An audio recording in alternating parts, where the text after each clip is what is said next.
para kaum dangu wilujeng tepang dangu deui kumaha daramang sadayana alhamdulillah Mang Jaya aya hibar pangdoa ti para wargi atuh urang tiasa tepang deui asa ngariung Mang Jaya ngadongeng teh kitu asa caraket sareng para wargi teh kitu duh mudah-mudahan atuh urang salamina aya dina ginanjar kawilujengan margi para wargi sadaya upami kaayaan sehat mah urang teh genah we karaosna teh cek paribasana riuk mungkulung jeung barudak dahar karo uyah ge senang wae para wargi cek paribasana kitu. Ngan ayeuna mah alhamdulillah hampir teu aya para wargi dahar jeung uyah teh. Ieu teh netelakeun kamajengan masyarakat urang parantos ningkat kitu. Jarang anu geus teu aya para wargi. Ieu mah cek paripaosna wungkul dahar karo uyah teh senang ai sehat mah. Ngan ai buktina parantos teu aya, jarang geus jarang lah. Mangga uningaan sok sanaos ka daerah-daerah anu kakirangan oge cek paripaosna tos teu aya para wargi ieu teh netelakeun kamakmuran urang teh makin dieu teh makin nabihan alhamdulillah para wargi urang kedah ngucap syukur ka Allah Subhanahu wa taala anu mana geuning karaos dina kaayaan urang kieu mah nya urang teh teu hese-hese teuing kitu teu hese-hese teuing atuh tedaeun cenah kaku panaon teh numpuk mah henteu kitu para wargi dugi ka numpuk mah henteu ngan pokona mah henteu kakirangan kitu lah teu kakirangan teuing teu aya paribasa dahar sore teu isuk henteu ayeuna para wargi 2 kali we paling sakedik malah dugi 3 kali ayeuna mah teh mangga wilujeng ka sadayana wilujeng mudah-mudahan urang sapapaosna dina kaayaan para wargi sehat walafiat mangga wilujeng ngadangukeun carios nyambung judulna Musuh Warisan bagian ke-12 ieu dongeng karya Kiliksa. Para mitra anu mulia dongeng nalika urang paturai kamari parantos dugi ka supala masih keneh aya dina tonggong maung para mitra mangga urang lajengkeun. Heuleut sawatara waktu reg maung tutul teh eureun heula leumpang. Terus 2 kliuk jiga aya nu diteangan teu lila koroyong leumpang deui rada gancang sarta blus kana lawang guha kabeg supala ngarenjang bakat ku kaget. Pok supala ngomong sorangan, "Alah, cilaka aing dibawa ka sayang maung ieu." Lain pihadeun lamun diantep mah ieu. Aing kudu buru-buru turun tina tonggong maung. Tapi kumaha totopong aing? Podaran sia ku aing mah ieu. Sabab tetela ieu. Asup ka guha ye di podaran sia aya. Cek supala bari jeleng luncat ka handap bari ngarawea totopong nu keur digegel ku maung. Brat jeleng supala luncat ngajauhan maung tutul. Tapi para wargi sadaya jigana bae maung tutul teh teu ridoeun. Lamun musuhna luncat, hari kata keneh ngagerem bari calawak nemongkeun sihung anu ranggeteng. Gancang supala taki-taki. Bisi si maung tutul narajang. Mangkaning para wargi sadaya pakalangan pikeun tarung rada heurim lantaran geus ampir asup ka guha teu lila jeleng si maung tutul mimiti nyerang ka supala siuk suku hareup duanana pakupis nyamran beungeut supala tapi pikeun supala gesitna luar biasa harita teh para mitra sadaya gancang supala ngalengkah ka gigir bari ngagulak-gilakeun awak atuh meuni plus-plus serangan si maung tutul tayanukeuna bareng jeung plus-plusna serangan si maung tutul lep supala ngelawak bari 2 leungeun ngarampid suku maung anu tukang karawak seak kadaut awak maung tutul teh dibantingkeun sakaligus tapi mata kaget lantaran tete lapisan si maung kacida kuatna manehna meningan sakilat hudang bari ngarontok beheung supala ngan untung supala geus taki-taki sameme serangan maung datang serepet supala ngalugas bedog hiuk bedog supala ngahiuk bang baraan rek narok hulu si maung tutul. Tapi hiuk padentang jeleng si maung luncat ka tukang. Ari supala meuni colohok lantaran tetela tarang maung teh geus alahbatan batu karang. Ari sabab para mitra, sabab bedog pu supala najan leutik sanggup mapas batu, tapi nah atuh kana hulu maung make ngampun. Kapaksa supala teh ngasupkeun bedog kana sarangkana, pok supala ngomong bari gogodeng. Wah, lain maung samanea jigana ieu mah ye jeung tibatan aing cilaka leuwih hade podaran ye maung ku aing sia cek supala bari kerep nangkep harigu terus musirkeun tanaga batin ngawatek aji banyu maruta anu jadi alnanana Tegila peladug aya haseup tipis mungkus awak Supala. Prai Supala beunta bari ngangkat leungin ka tuhu lalaunan. Terus dikabutkeun ka palebah si Maung Tutul. Sikut tina dampa leungin Supala kaluar sinar anu katingalina para mitra. Warnana teh rada bulau. Ngancam tarang musuh. Gancang eta sinar tandingan kilat nepi ka Maung teh teu bisa ngejat. Peledag celegur awak si Maung Tutul hurung kaduruk ku teugulan Supala anu katelah aji banyu maruta. Delila les awak Maung Tutul leungit celeg ngajanggelek jadi hiji iteuh nu dijieun tina hoe wulung. Barang nempo kajadian kitu Supala meningah ulang. Bari colohok bengong mata simeuteun. Sajongjongan mangahaneng miraga meneng ngajentul ngahurun balung. Sanggis rada lila kakara Supala sadar gancang ngalengkah ngadeketan iteuk nu ngagoler dina batu nu lempar segede tampir. Gap iteuk dicekal tuluy dijungjungkeun di bawah nangtung. Terus ku Supala disidik-sidik bari pok ngomong sorangan. Alah, alus ya iteuk teh meni herang jiga nu hade piara. Lumayan lah keur tamalengoh rek dibawa ku aing. Tapi lamun dipikir-pikir ieu mah aing teh datang ka dieu tumpak iteuk meureunna. Tetelan nu tadi teh lain Maung Tutul nyaan. Keun ah rek diteangan ka jero guha. Aya naon di guha teh? Cek Supala bari terus leumpang lalaunan. Asup ka jero guha bari ngajingjing itu. Beuki lila beuki jero malah mah kaayaan eta guha teh geus mimiti rada poe. Tapi jalan ka guha rata teu tarengtong kawas di luar. Sanajan poek ge lancar leumpang.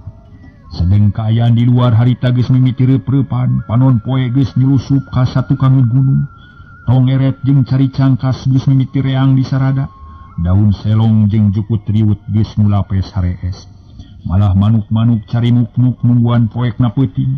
Ari Supala harita geus tepi ka jero guha barang srog blang kaayaan di guha teh katempo. Plung-plong menila lega dibelah kenca jeung katuhu aya lawang anu plung-plong jiga gang. Ari lalangitna meni melewung luhur pisan. Reg Supala eureun heula leumpangna. Terus rarat-reret nempoan ka sakurilingin guha. Barang breh dinu rada jauh celak-celak katempo aya sinar cempor. Saangna rada surem jiga kalimpudan ku pepedut. Pok Supala nyarita lalaunan. Nah ya sinar lampu. Ieu guha Maung atawa tempat jin kitu. Tapi rek tempat naon-naon ge kumaha behna we. Nu penting mah aing teu boga niat jahat. Cing hayangnya horek disampeurkeun eta lampu teh. Nah manusia atawa jin anu nungguan ieu guha.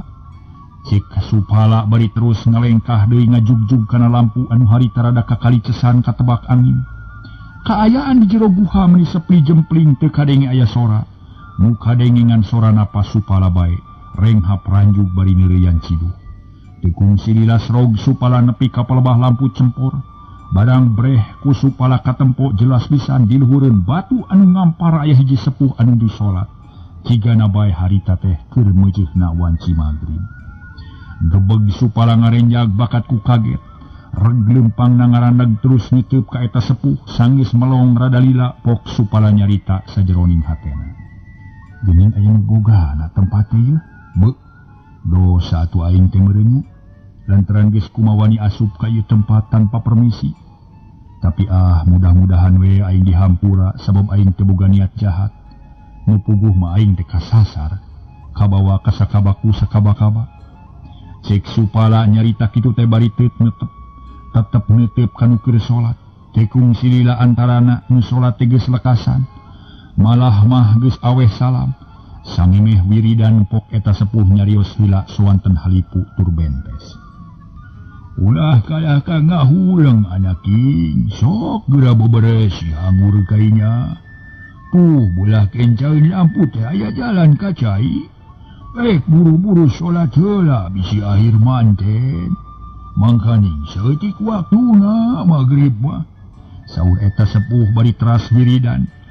Tinggal liek-liek acan ka Supala. Kebeg Supala ngarenyag.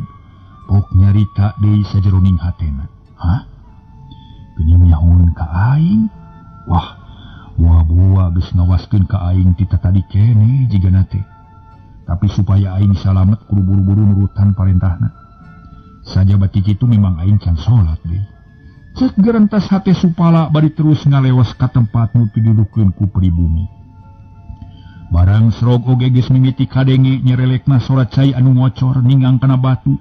Breh ku Supala katempo remeng-remeng aya pancuran anu caina teu pati gede ngan saukur sagede inung leungit.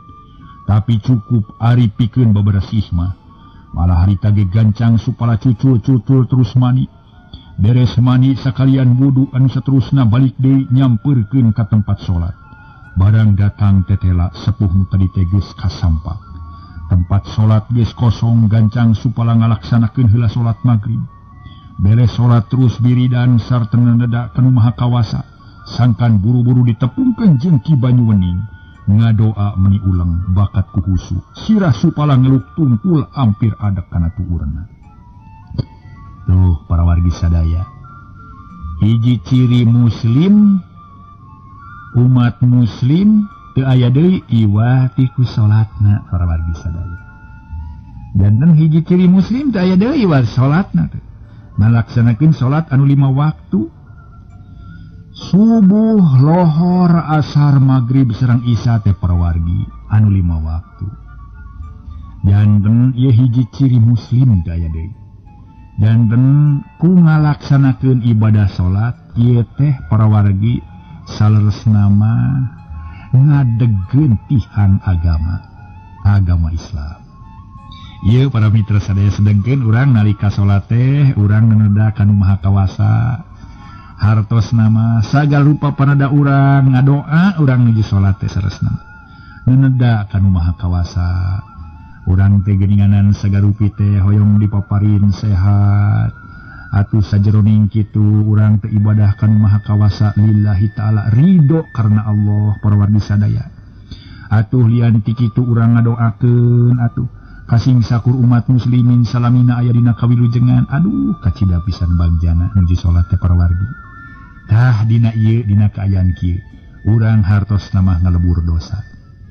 Mudah-mudahan doa urang diijabah ku Allah Subhanahu wa taala. Mangga para wargi urang lajengkeun deui. Dina kaayaan kitu torojo sepuh tadi datang deui.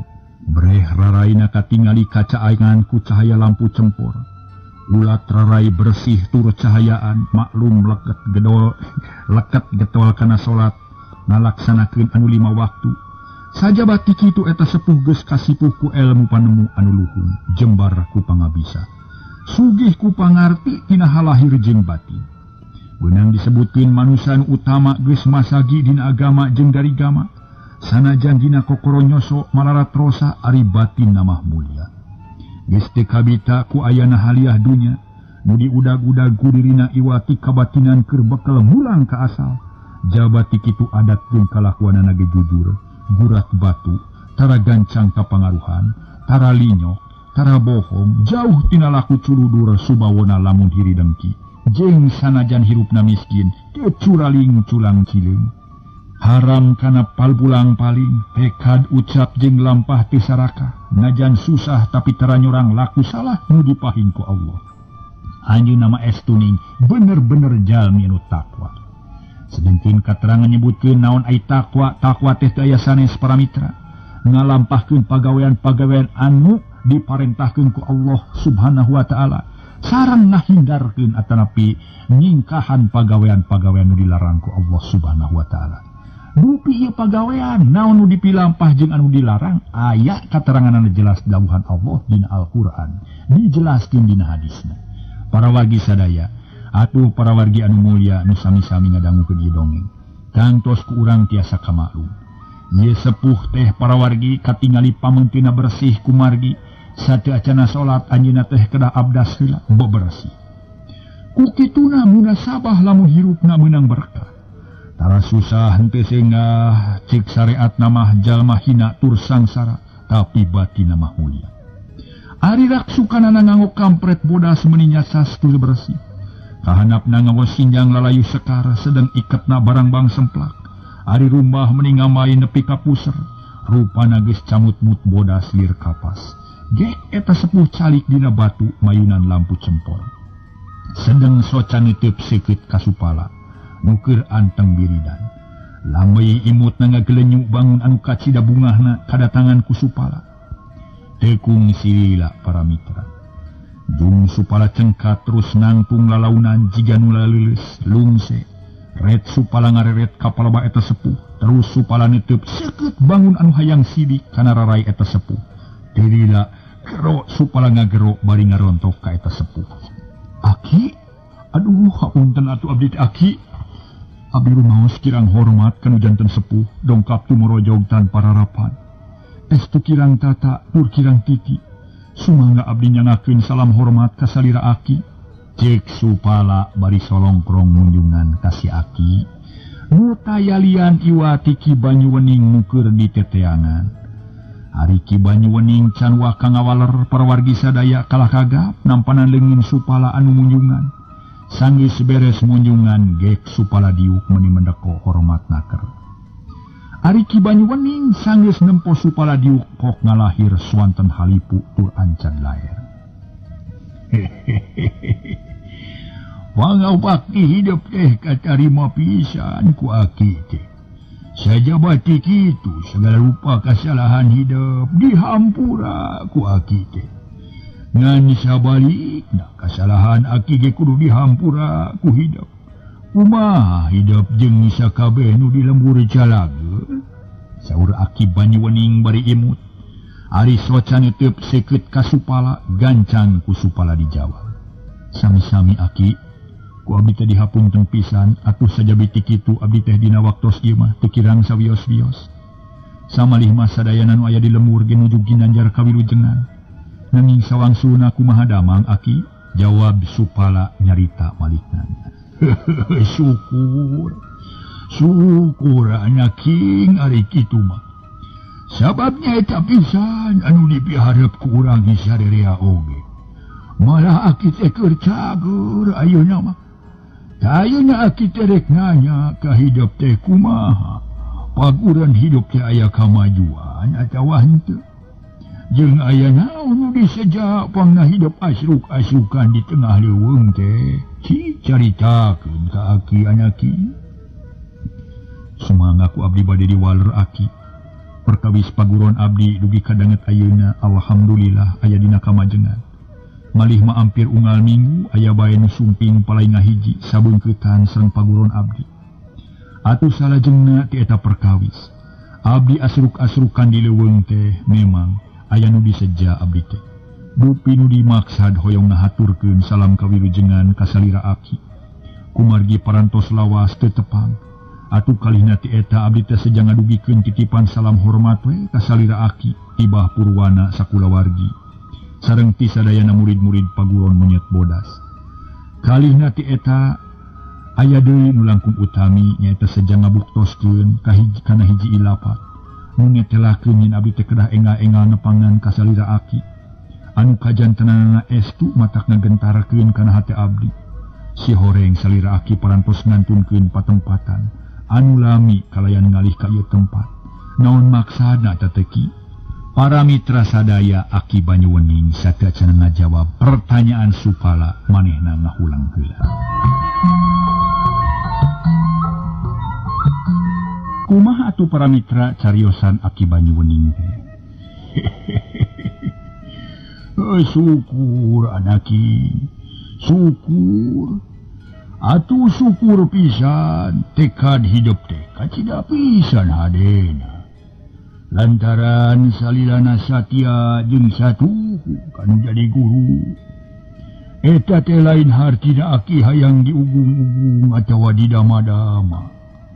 Tapi lamun hidup ngahormat jeung satya kanu jadi guru, eta teh hiji kahadean pikeun hidup.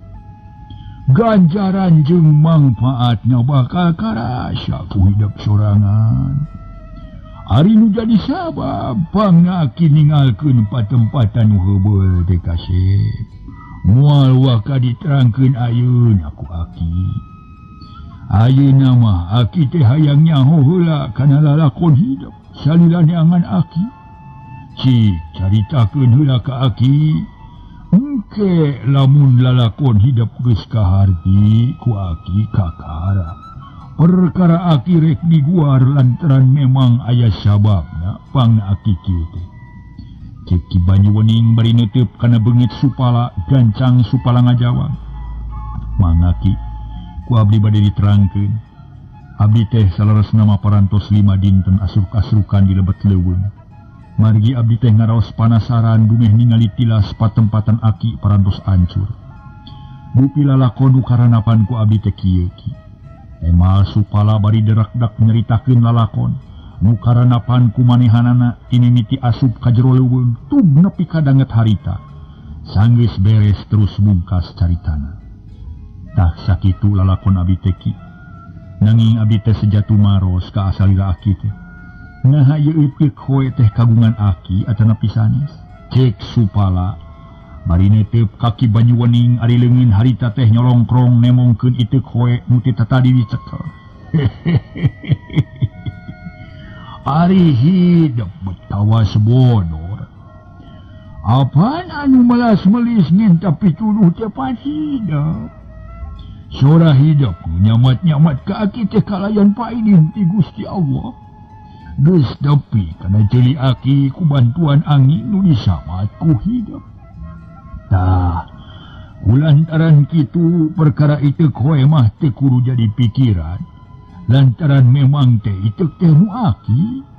Nah aja ku aki teh diutus pikeun mapageun hidup sangkan buru-buru anyog ka dieu. Ku aki geus kasawang. Yen hidup teh tangtu bakal katalang syara dina neangan aki. Asruk-asrukan di tengah leuweung liwung neangan aki. Sajabati kitu, aki teh ngarasa melang bisi hidup pondok pangharepan.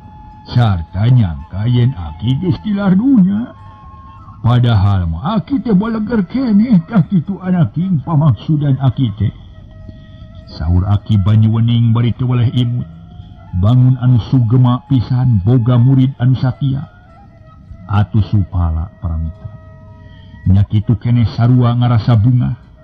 Lantaran geus tetela guruna teh aya keneh di kieuna tur jag-jag belejag tayak kuciwana. Katurung-turung kacidanya aheunana ka Supala. Hubungan antara murid jeung guru kacida pageuna lantaran ditalian ku rasa deudeuh jeung geugeut. Nirgula jeung peueut teh. Telila pok Supala nyarita deui. Hature nuhun laksa ketika binahan aki. Margi da salaresna pisan abdi teh. Estu ngaraos bingung ku ayana aki teu kasampak di bumi. Nanging saupami parantos kantenan kieu mah abdi teh ngaraos bingah we. Kamelang sareng kanyaah ti salira aki teh teu kinten katampina ku abdi. Nanging abdi aya hiji perkawis nu teu kahartos. Naon margina abdi teh dicanak ngalangkung ka lembur Cihaur. Nah naon maksudna teh ki? Oh, perkara eta. Memang aya maksud teh anakin. Ari sabab moal samata-mata hidup di bawah kadinya. Lamun taya nu dimaksud. Ari kahiji perjalanan ti tempat aki nu heubeul ka dieu teh kacida jauhna. Komo lamun mapai leuweung mah loba bahayana. Tah kulantaran kitu. Hiji-hijina jalan nu aman jeung teu pati jauh neta kudu ngaliwatan lembur Cihaur. Sabab sanyana mah hidup teh lain tumpak maung teh teda. Sakadar teh tempuan hungkul. Tapi nu sabenerna mah hidup teh leumpang sorangan. Atuh nu kaduana, hidup teh ngahaja kudu ngaliwatan lembur Cihaur teh. Nu dimaksud sangkan hidup bisa maca lalakon nu geus kaliwat. Ari sabab tina lalakon hidup nu baheula teh bakal aya tunggul sirungan sarta bakal aya catang supaan. Ari bibit buitna bakal biji ti lembur Cihaur. Tah sakitu maksud aki teh anyaki. Kumaha kira-kirana kahati? Kahartos aki. Hatur nuhun. Abdi parantos dipaparin obor kanggo nyaangan pijalanin abdi. Nanging kedah kumaha tu abdi teh salajengna. Sareng naon nu bakal kajantenan teh ki? Cek Supala bari ngagilirkeun silana. Bangun anu teu ngeunah cicing lantaran ngadenge katerangan ti Ki Banyuwening yen bakal aya tunggul sirungan, bakal aya catang supaan. Jajantungna ngadak-ngadak ratu tutunggulan. Ari panonetep seket kaki Banyuwangi. Nya duka teuing ari naon-naon nama aki gitu terang kasih. Ari sabab lamun diterangkeun ku aki, sok sieun nyalahan aki teh. Lantaran aki mah lain tukang torah atawa tukang ngarama. Ongko tupati hade deui ngagantungkeun nasib kana ramalan teh. Ari dina perkara ieu mah ngan anu penting keur hidup mati mimiti ayeuna kudu carincing pageuh kancing saring sepageuh iket. Ari sabab di mana aya kamajuan sok aya bae rongrongan. Kitu deui paguran hidup anu katelah monyet bodas teh anu keur nanyung. Tangtu ina hiji waktu mah bakal aya karama nu matak ngaributkeun. Terkadang bakal mawa korban jiwa akibat tina kalakuan hiji jalma. Tah kulantaran kitu sakali deui aki mah amanat ka hidup. Omat sing ati-ati dina nyang hareupan kahirupan sapopoe. Sakitu kewajiban hidup teh. Leres aki ku abdi ge teu kinten kahartosna dina resan eta mah. Nanging abdi teh masih keneh ngaraos panasaran ku ayana salira aki ngalih ka ieu tempat. Sajabi ti kitu abdi teh ngaraos panasaran ku ayana kenging ilapat nu netelakeun sangkan abdi nepangan ka aki. Naon maksana sareng aya pikeun sawi naon atuh? Mangga geda saurkeun ka abdi. Cek Supala keukeuh nanyakeun perkara eta.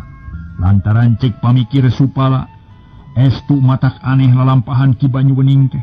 Sakitu geus boga tempat anu kaitung pikabetaheun kalah kaditinggalkeun. Jajauheun ari daek pindah ka lembur ka hiji jeung Balarea mah.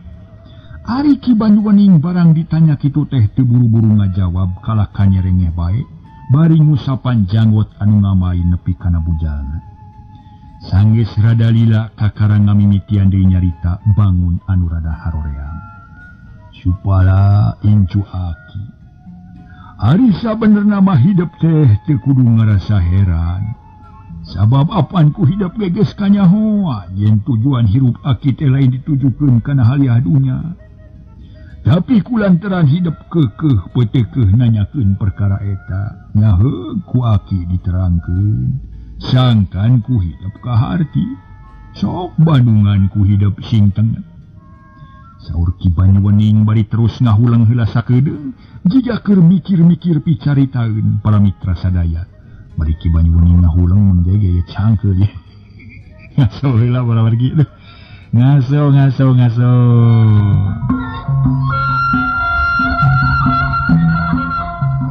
Kumaha atuh para mitra caritaan Ki Banyuwening teh? Ieu kasih. Ari hirup manusia teh aya mimitina anaki. Lamun aya mimitina geus tangtu bakal aya tungtungna. Kitu deui bakal tumiba ka diri aki ka isu pageto aki teu bakal ninggalkeun alam dunya. Ari sabab manusia mah moal aya nu magan. Tah kulantaran kitu kasep. Kayan aki teh ku hidup kudu kasaksi. Yen aki teh geus kolot malah geus aki-aki pisan. Dumasar kana hal eta aki teh hayang jongjon ngalakukeun ibadah ka Gusti Allah pikeun bakal muntang ka asal. Kulantaran hayang ulah kaganggu ku perkara-perkara sifatna kalahiran. Nya aki teh neangan hiji tempat nu sakira bumi tur hese kapangihna ku batur. Kabeneran mangi ieu guha anu ceuk pamikir aki maka cida pisan hadena. Lantaran aya cai nu ngocor mangrupa hiji syarat pikeun lancarna ibadah. Ari sabab lamun eueuh cai mah sajabati hese keur wudu teh hese keur nginum. Di sagigireun eta aki teh hayang ngajauhkeun diri tina haliah dunya. Lain berarti aki mung ibadah kapada manusia lain.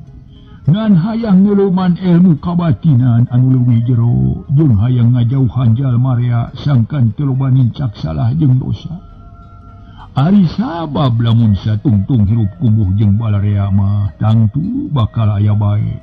hal-hal nu nimulkeun kana dosa teh. Memang hirup babarengan jeung balaria teh kaitung hade. Lantaran pan ajaran agama urang oge agama Islam. Lain ngan sakadar ngusahakeun atawa ngurus akhirat hungkul, tapi kudu ngungkulan kana sagala rupa perkara. Sabab disebut ibadah teh lain ngan salat jeung puasa wungkul, tapi nyieun kahadian jeung papada manusia ge kaasup ibadah keneh. Lega amahana teh, jembar amahanana. Dina ajaran agama Islam aya hubungan antara manusia jeung manusia anu kasebut hablum minanas. Jeung aya ajaran nyaeta hubungan manusia jeung Gusti Allah nu kasebut hablum minallah. Tah perkara eta ge ku aki teh kaharti. Tapi naon sababna aki munggah hiji jeung jalma rea? Hal ieu lain berarti aki teh teu hayang campur gaul jeung jalma rea teh. Tapi umur aki teh cek paribasa teh magis tunggang gunung mun panon poe magis mengok ngulon. Jadi aki teh hayang jongjong ku kumpul amal ibadah pikeun pibekleun balik ka alam akhir. Kitu kahayang aki teh anaki. Jadi kapaksa we tempat anu bareto ditinggalkeun. Lantaran didinya teh masih kene aya kebon, aya balong, aya hayam jeung me jeung rea-rea deui. Sedengkeun kararitu teh ngan saukur nambahan karipu wungkul. Dah cantu sesa-sesa umur aki teh bakal kacoceng deui ku nguruskeun anu kararitu. Sedengkeun aki mah geus mung kaganggu ku hal anu sifatna saliwat. Cik nepi ka palabah dieu kaharti henteu anaki. Saur Ki Banyuwening bari niteup ka Supala. Ari Supala harita teh keur ngeluk tungkul jung cengkat lalaunan sarta pok ngajawab. Kahartos aki sumangala jengkeun kumaha saterasna. Cek Supala bari malik niteup ka Ki Banyuwening. Itik hoe ditumpangkeun kana lahunanana teu lila pok Ki Banyuwening nyarita deui. Oh syukur. Ari kaharti. Sok banungan deui ku hidup. Tah ayeuna aki rek nerangkeun nu perkara ngonang hidup ka dieu. Ari aki teh kacida ngarasa bungahna ku ayana sakabeh bang baluha teh aki teh. Geus ditebus ku perjuangan hidup. Sagala amanat ti aki ku hidup geus dilaksanakeun kalawan mawa hasil anu matak nyugemakeun. Sigala pati murid aki anu murtad geus sampurna. Ilmu balung wesi nu gede bahayana geus musnah. Paguron aki nu baheula geus runtuh bisa ngadeg deui. Atuh inung hidup geus kapanggih kalayan salamet. Tah kulantaran kitu aki teh kacida ngarasa guligahna. Lantaran aki teh moal melangi sumoreang dina ninggalkeun alam dunia. Sajabat ti kitu aki teh geus percaya 100% ka hidup. Hutang tu bakal bisa numpes segala rupa kajahatan. Ngan samemeh aki ninggalkeun alam dunia, hayang ngeprukeun heula segala rupa pangabisa nu aya di diri aki.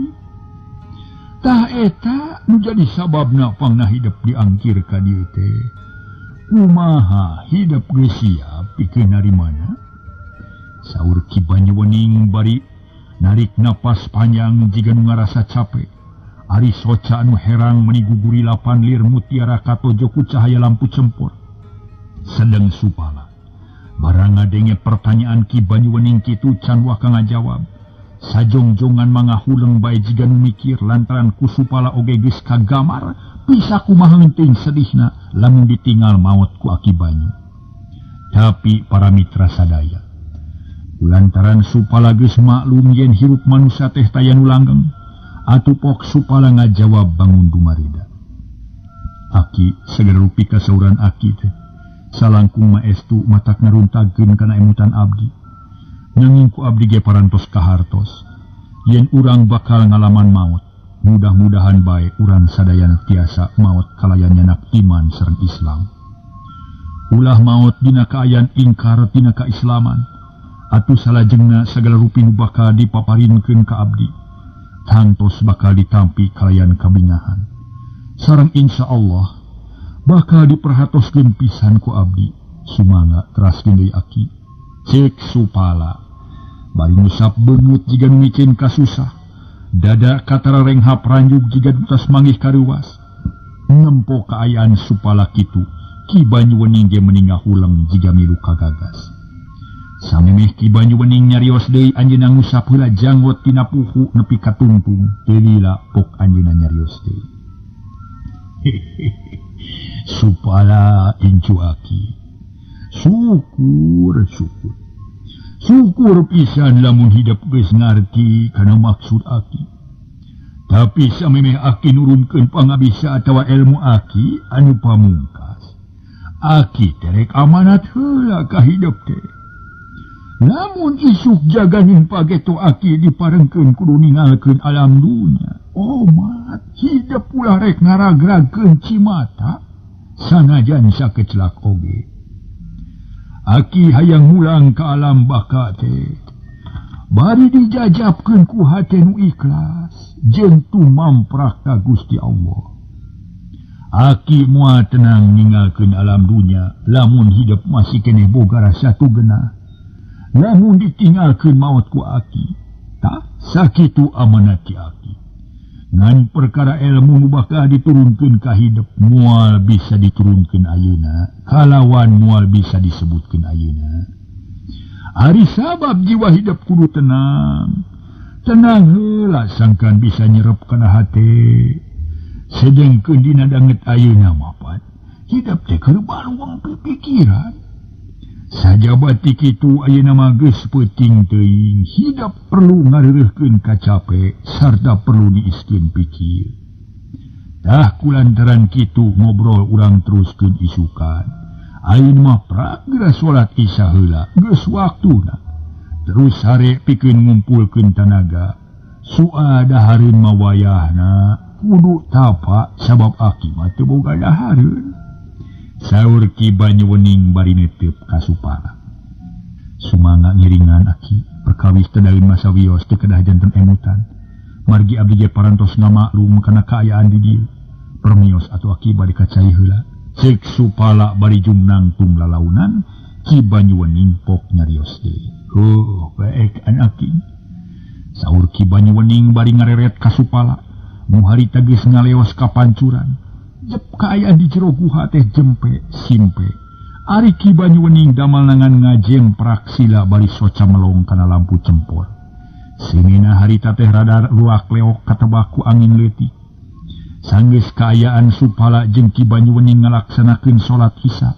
Terus duanana sarare bangun anu tibra naker. Komo ari Supala mah da puguh tas lumampah jauh pisan tur di tengah leuweung luang liwung. Waktosna saya para mitra. Tapi tadi heulanya anjing urang teraskeun deui lah. Dongeng nu judulna nyaeta Musuh Warisan. Para wargi ieu dongeng karya Ki Leksa atuh mangjaya saparakan sangaturkeun rebu nuhun laksa ketika bingahan. Mudah-mudahan urang salamina aya dina ginanjar kawilujengan urang tepang dinten enjing dina kaayaan langkung sehat batan ayeuna. Mangga para wargi sadaya wilujeng kantun bae permios.